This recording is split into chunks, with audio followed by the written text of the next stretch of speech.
What's happening? My name is Kirk Charles, and welcome to the Fit Beyond 50 Challenge, where the goal is to get you in the best shape you've ever been in your life at age 50 and beyond.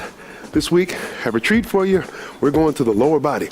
Now, during the first week, let's just have a little review. Week number 1, we focused on the glutes. Check this out. And this gluteus medius muscle, the older you get, especially once you get beyond 50, it really stabilizes you while you walk. And week number 2, we focused on the abs. You want to have some powerful abdominal muscles. Watch this. She's going to be worn out after this. Look at her smiling, having a good time. See, this is what being fit beyond 50 is all about. During week number 3, we focused on the upper body, the triceps and the pecs. Watch this. 4, 5, and by the way, you don't have to go as fast as I'm going. 7, you can slow it down. And here we are at week number 4 of our fitness challenge, and we're focusing on the lower body again. This week we're focusing on the quadriceps because you want explosive power in those quads. So when you run and when you jump, you don't have to worry about a doggone thing. So let's get to the action. Today our focus is on the quadriceps right here. This baby has to be strong because it propels you when you run and when you jump. So this is one of the best exercises I know to exercise that quad muscle.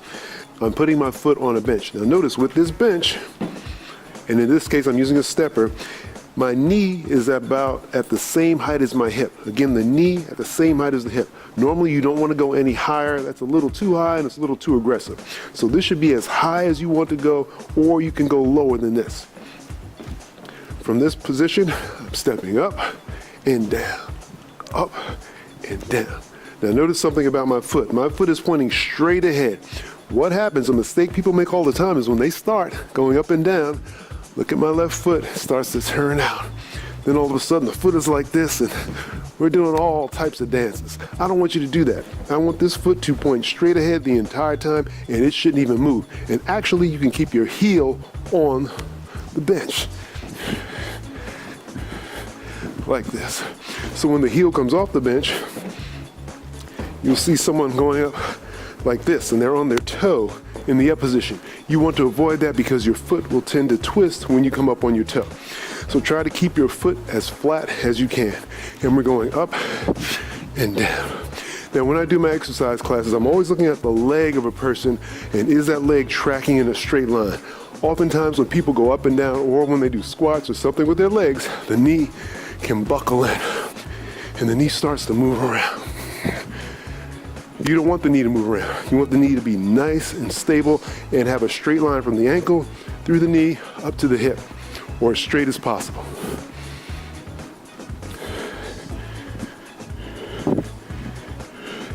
So that's the best way to do it.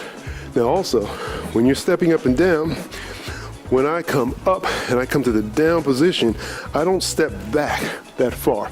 When you step back far like this, it takes a longer time to get up and you can lose your balance.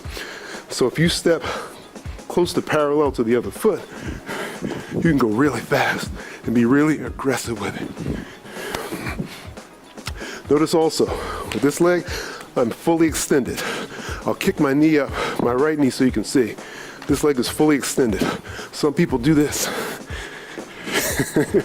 And the bottom leg isn't really getting that much of an exercise. So you want full extension of the knee. And again, from this angle, full extension of the grounded leg, which would be, in this case, the left knee. So that's basically it. So now the question is, how many do we do? Let's have a little fun. I'm thinking we should be able to do 50. 50 each side. I know it's a little aggressive, but it's a whole lot of fun. And you're gonna feel a nice little burn in this quad. So I'll go ahead and do 50. I'll show you exactly what I want you to do. Forgive me, I'm breathing a little hard already because I'm out of breath, obviously. This exercise can really wear you out, but it's a lot of fun. So watch this. Let's go. 1, 2.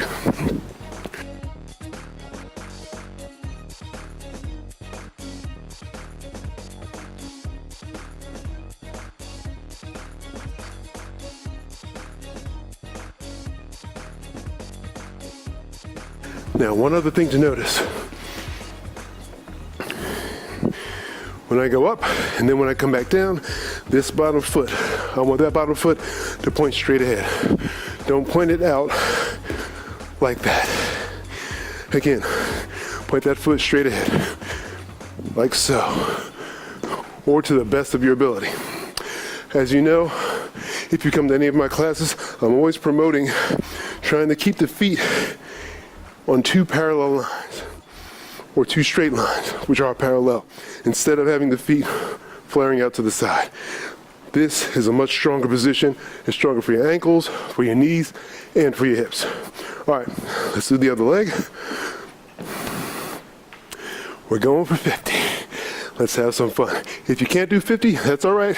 Just do the most that you can, and I'm telling you, you're going to feel a nice little burn right there in the quad. And again, watch this foot and watch that foot. Determine in your own mind whether or not they're pointing straight ahead and whether or not my leg is coming straight up and down and my knee is not wobbling. That's what you want. Here we go.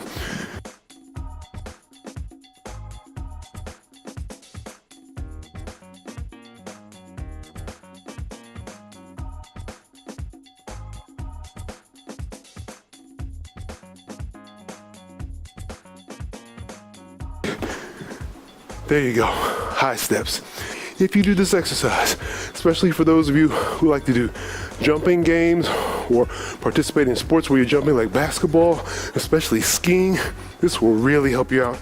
It'll help protect the knee and make those quads much more powerful. And of course, you'll be out of breath like I am now. It'll get the heart pumping. This is a great cardio exercise. So that's the high step for week number 4 of the Fit Beyond 50 Challenge. Have fun, and I'll see you next week.